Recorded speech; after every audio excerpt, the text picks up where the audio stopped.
Hello students, आज हम study करेंगे इक्वी पोटेंशियल सरफेस। नेम से ही आपको पता लग रहा है, इक्वी मीन्स इक्वल, पोटेंशियल हो जहां पर ऐसा सरफेस जो है हम स्टडी करने वाले हैं। देखिए, एक चार्ज हम मान लेते हैं, कोई क्यू चार्ज। चारों तरफ इस चार्ज की वजह से इलेक्ट्रिक फील्ड है, पोटेंशियल भी होगा। तो एक सर्कल ड्रॉ कर लेते हैं, या फिर शेल या स्फीयर, जो भी आप कहना चाहो, हमने कंसीडर कर लिया इसके सराउंडिंग में। रेडियस जो है वो r है।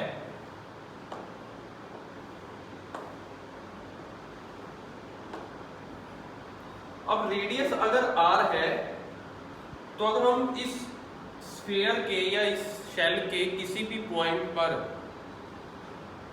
पोटेंशियल निकालना चाहे, तो पोटेंशियल की वैल्यू क्या आएगी? सेम। सेम कैसे आएगी? क्योंकि पोटेंशियल का जो फॉर्मूला आपने किया वो होता है Q अपॉन में 4 पाई एप्सिलॉन नॉट R। ये तो कांस्टेंट है। Q जो सेंटर में रखा हुआ है, सेम वैल्यू है, चेंज तो नहीं हो रहा, फिक्स वैल्यू आपने ले ली। R डिस्टेंस पॉइंट का चार्ज से, यहां लोगे तो भी डिस्टेंस रेडियस ही है, यहां लिया तो भी डिस्टेंस रेडियस के इक्वल है, यहां लिया तो भी डिस्टेंस क्या है? रेडियस के इक्वल है। तो सरफेस के हर पॉइंट पे डिस्टेंस जो है वो किसके इक्वल है? रेडियस के। तो Q भी सेम हो रहा है, R भी सेम हो रहा है, ये कांस्टेंट हो, यानी कि पोटेंशियल हर पॉइंट पर क्या है? सेम। तो ऐसे सरफेसेस जिसके किसी भी पॉइंट पर आप अगर पोटेंशियल की वैल्यू निकालो तो वो क्या मिलेगी? बाकी पॉइंट्स के मुकाबले सेम मिले, तो उसे बोलते हैं हम इक्वी पोटेंशियल सरफेस। तो क्या डेफिनेशन बनेगी? It is the surface, it is the surface at विच, जिस पर potential is same at every point, eight which potential is same at every point.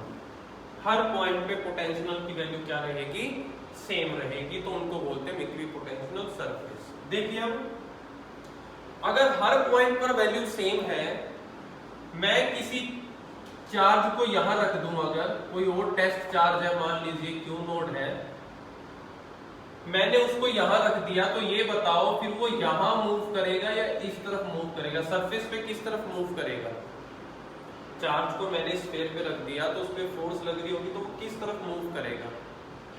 Answer है नोवेयर, कहीं भी मूव नहीं करेगा। क्यों? क्योंकि चार्ज की प्रॉपर्टी आपने पढ़ी है कि charge always flows from high potential to low potential. Charge हमेशा हाई स्ट्रेंथ से हाई पोजीशन से लो, यानी कि हाई पोटेंशियल से लो पोटेंशियल पे फ्लो करता है। पर यहाँ तो पोटेंशियल हर जगह सेम है, तो इसका मीनिंग ये हुआ कि उस पे कोई भी मोशन का, उस पे कोई भी जो है मोशन नहीं होगा, चार्ज वहीं रहेगा जहां आपने उसको रखा है। तो ये याद रखना अगर आपसे कोई क्वेश्चन पूछ ले। तो कुछ प्रॉपर्टीज है हमारी इक्वी पोटेंशियल सरफेस की, उन्हें हम डिस्कस करते हैं। पहली प्रॉपर्टी देखिए, अगर ये पॉइंट A है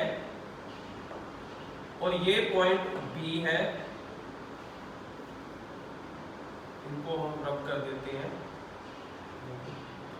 हम चाहते हैं कि हमने कोई टेस्ट चार्ज लिया, let Q naught is test charge, we want to move the charge from A to B। हम चार्ज को मूव कराना चाहते हैं A से B की तरफ, इस डायरेक्शन में हमने मूव कराना है। कोई टेस्ट चार्ज आपने Q नोड ले लिया इक्वी पोटेंशियल सरफेस पे, तो आपने अब तक पढ़ा ही है। देन वर्क करना पड़ेगा, और किसके इक्वल होगा? Then work done in moving the test charge कहां से कहां मूव कर रहे हैं, ए से बी तक अपॉन में टेस्ट चार्ज किसके इक्वल होता है, पोटेंशियल डिफरेंस किसका, फाइनल माइनस इनिशियल, फाइनली कहां आएंगे बी पे, तो वो होगा VB माइनस VA, यही तो होगा वर्क डन, यही किया है आपने। लेकिन यहां क्या समस्या है, यहां आपने ये देख लिया कि पोटेंशियल तो सरफेस पे हर जगह सेम है, ए पॉइंट पर भी वही है जो बी पॉइंट पर होगा, तो यानी कि potential at A is equals to potential at B, same को माइनस करोगे तो क्या आएगा, जीरो। क्यों, क्योंकि VA इक्वल है VB के, अगर ये जीरो तो यानी कि वर्क किसके इक्वल हो गया, जीरो। तो ये रिजल्ट आया आपके पास, इंपॉर्टेंट रिजल्ट निकल के, कि अगर आप इक्वी पोटेंशियल सरफेस पे किसी चार्ज को मूव कराओगे तो वर्क डन क्या होगा, जीरो। वर्क डन तो जीरो होगा क्योंकि चार्ज मूव करेगा ही नहीं, अभी आपने पढ़ा, इससे पहले वाले पॉइंट में हमने डिस्कस किया। तो वर्क क्या रहता है, हमेशा जीरो रहता है, तो इसको लिख लीजिए आप, work done in moving a charge from one point two another on a equipotential surface is always zero। ध्यान रहे ये चीज आपकी, ठीक है, ये बात आपको कंफर्म रखनी है। दूसरी चीज, पाथ भी इफेक्ट नहीं करता, आप सरफेस के ऊपर उसको किस तरीके से मूव करा रहे हो, इस रास्ते से मूव करा रहे हो या इस रास्ते से मूव करा रहे हो, तो पाथ से भी कोई इफेक्ट नहीं होता वर्क डन इक्विपोटेंशियल के केस में, ये भी आपको याद रखना है। It is also not affected by path, it is also not affected by path, क्योंकि जो फॉर्मूला है उसमें पाथ का कोई रोल ही नहीं है आपके पास, कहीं भी ऐसी चीज नहीं है क्वांटिटी जो पाथ पे डिपेंड करती हो, ठीक है। तो ये फर्स्ट पॉइंट है जो आपको याद रखना है। सेकंड देखिए, सेकंड प्रॉपर्टी क्या कहती है,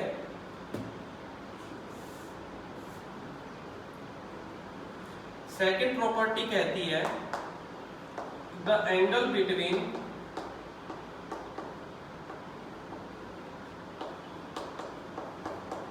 electric field and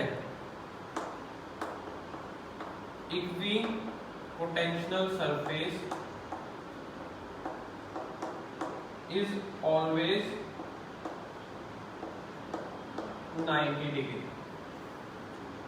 equipotential surface और इलेक्ट्रिक फील्ड हमेशा एक दूसरे पे 90 डिग्री से रहेंगे, राइट एंगल से रहेंगे। अगर ये इक्विपोटेंशियल सरफेस है तो फिर जो आपके पास इलेक्ट्रिक फील्ड है वो हमेशा ऐसे 90 के उससे। प्रूफ करके देख लेते हैं, देख लीजिए, हम मान लेते हैं कि कोई चार्ज था, टेस्ट चार्ज, हमने उसको थोड़े से डिस्टेंस से मूव करा दिया, इस चीज को हम प्रूफ करते हैं। अगर आपने स्मॉल डिस्टेंस से मूव करा दिया, मान लीजिए स्मॉल डिस्टेंस है dl, अगर आपने उसको मूव करा दिया dl से, तो फिर तो वर्क भी हुआ होगा। तो स्मॉल वर्क डन क्या होगा, देखिए, small work done in moving Q naught test charge by small distance dl। हालांकि पॉसिबल नहीं है मूव कराना, आपने लिखा है, लेकिन 90 डिग्री प्रूफ करने के लिए हम ये चीज एज्यूम कर लेते हैं।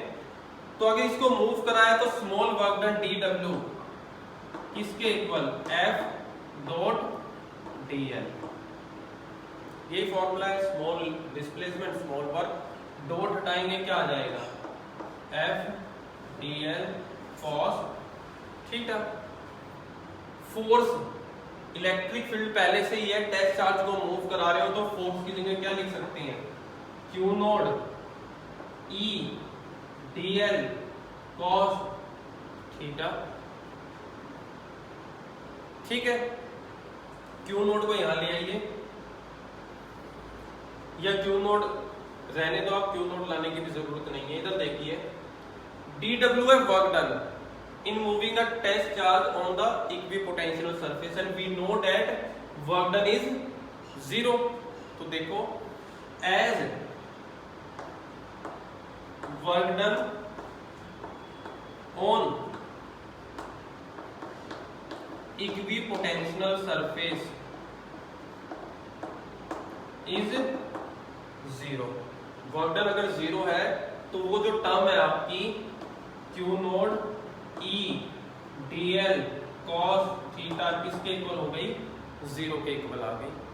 अब हमें ये देखना है इनमें से कौन कौन सी चीजें 0 है, सारी 0 है या कोई एक टर्म 0 है जिसकी वजह से सब मल्टीप्लिकेशन में 0 हो गए। देखो, क्या टेस्ट चार्ज 0 हो सकता है? नहीं। अगर 0 होगा तो फिर पोलैरिटी क्या रह गई उसकी, फिर हम उसको मूव यहाँ पर रख के इफेक्ट कैसे मेजर करेंगे? चार्ज तो 0 नहीं है, चाहे थोड़ा ही यूनिट मान के चलो, लेकिन उसकी कुछ तो पोलैरिटी है, मैग्नीट्यूड है कुछ तो उसका, तो ये तो 0 नहीं है, यानी कि Q naught is not equal to 0। फिर इलेक्ट्रिक फील्ड 0 है? नहीं, चार्ज रखा हुआ है सेंटर में, सोर्स चार्ज आपके पास, उस चार्ज की वजह से ही फील्ड है और पोटेंशियल है, तो इलेक्ट्रिक फील्ड भी 0 नहीं हो सकती। आपने मूव कराया उसको स्मॉल डिस्टेंस से, तो जब मूव ही करा दिया, डिस्टेंस स्मॉल हो गया, तो फिर ये 0 कैसे हो सकता है? लेंथ कभी 0 हो ही नहीं सकती। डिस्टेंस का तो मीनिंग ये है कि आप चल पड़े, अगर आप चल पड़े हो तो फिर वो 0 कैसे हो सकता है? अगर ये तीन चीजें 0 नहीं है इस टर्म में, तो इसका मीनिंग फिर कौन सी टर्म 0 है? इसका मतलब है cos थीटा क्या है, 0 है। और cos थीटा की वैल्यू 0 तब होती है जब थीटा किसके इक्वल होता है, 90 के। तो ये थीटा किसके बीच में था, जो लेंथ है पोटेंशियल सरफेस की, पोटेंशियल सरफेस की और इलेक्ट्रिक फील्ड। तो यानी कि अगर ये चार्ज है और ये इलेक्ट्रिक फील्ड की डायरेक्शन है, तो ये जो सरफेस है हमेशा कैसा एंगल बनाएगी, 90 डिग्री का एंगल बनाएगी। तो ये हमारे पास क्या थी, सेकंड प्रॉपर्टी थी जो आपको याद रखनी है एक भी पोटेंशियल सरफेस की। और भी प्रॉपर्टीज है अभी हमारे पास, देख लीजिए।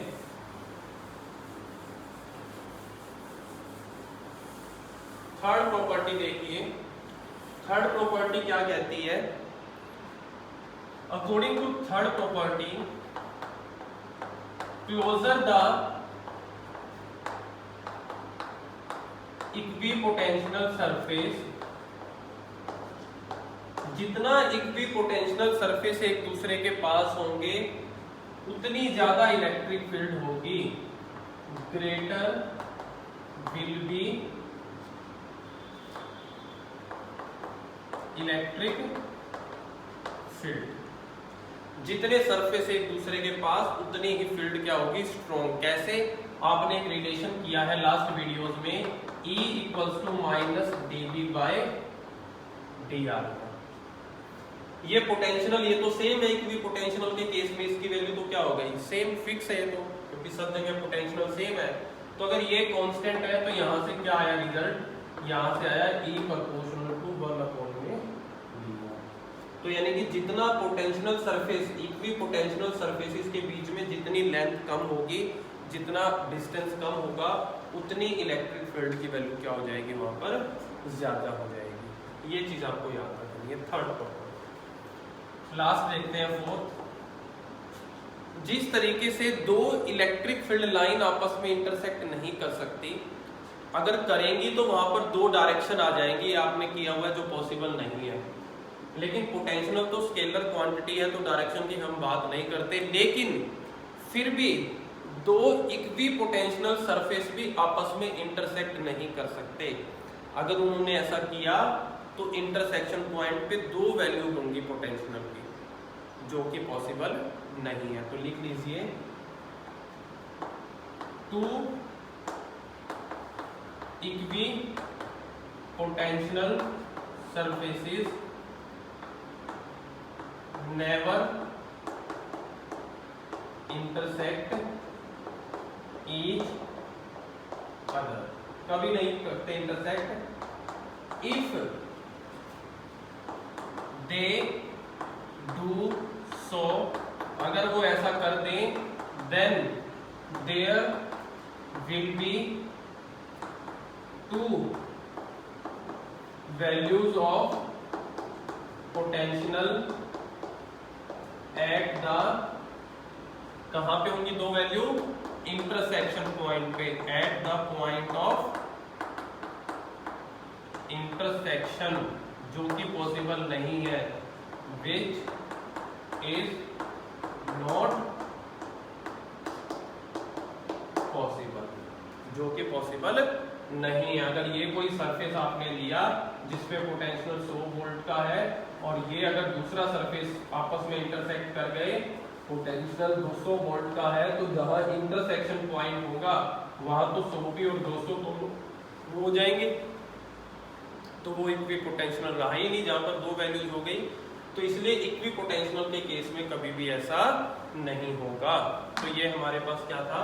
इक्वी पोटेंशियल सरफेस की डेफिनेशन और उससे रिलेटेड कुछ इंपॉर्टेंट टर्म्स है हमारे पास जो हमें पता होनी चाहिए, जिन वैल्यूज हमें पता होनी चाहिए, जिनका मीनिंग बाद में कंसेप्चुअल क्वेश्चन में चीजें यूज होंगी। एंगल से रिलेटेड, वर्कन से रिलेटेड, क्लोजर द सरफेस, इसका हम यूज करेंगे अभी हम आगे आने वाली वीडियोस में, जब इक्वी पोटेंशियल सरफेस ड्रॉ करेंगे अलग अलग केसेस में, तो इस प्रॉपर्टी का यूज होगा वहां पर। और मैं याद दिलाऊंगा आपको कि ये चीज हमने पढ़ी हुई है, तो इन सबको आपने अच्छे से कर लेना।